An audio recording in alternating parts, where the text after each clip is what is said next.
Hai teman-teman semuanya, kembali lagi di YouTube channelnya Rosna. Di video kali ini aku akan membuat mashed potato. Pastinya teman-teman udah gak asing lagi dengan makanan ini. Ini biasanya dijadikan sebagai makanan pendamping dan disajikan bersama dengan steak atau makanan western lainnya. Yuk langsung aja.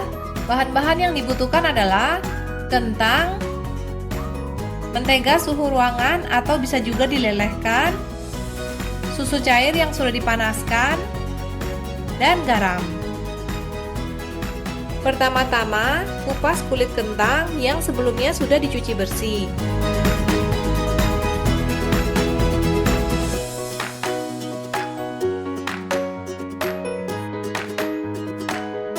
Lalu, potong kentangnya dengan ukuran sedang.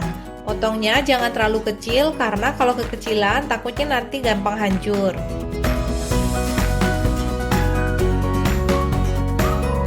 Masukkan kentang yang sudah dipotong-potong ke dalam panci.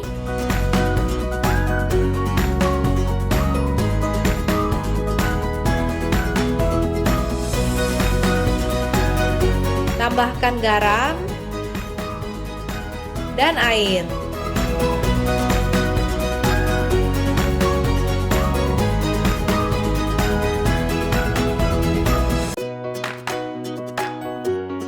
Aduk sebentar supaya garamnya tercampur rata.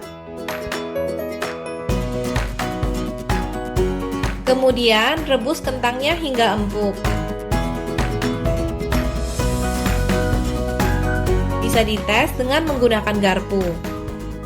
Kalau kentangnya sudah empuk, buang sisa air rebusan. Lalu tambahkan mentega, susu cair. Maaf ya teman-teman, ini videonya kabur karena kena uap. Dan garam. Setelah itu, tumbuk kentangnya hingga halus. Kentangnya harus ditumbuk selagi masih panas.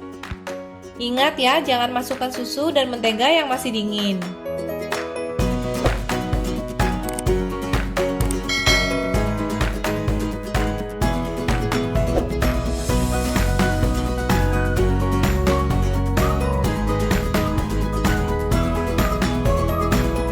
Aduk sebentar supaya semua bahan tercampur rata.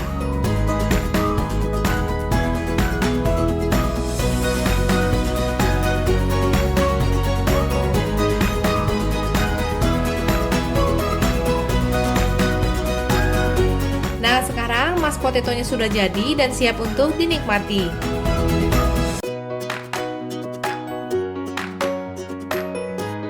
Ini rasanya gurih dan creamy. Cocok disajikan bersama dengan steak ataupun dengan masakan western lainnya. Boleh banget dicoba dibuat di rumah. Sekian dulu video kali ini. Ingat untuk klik subscribe, like, dan nyalakan tombol loncengnya. Semoga teman-teman dan keluarga sehat selalu. Terima kasih sudah menonton. Sampai jumpa di video-video berikutnya.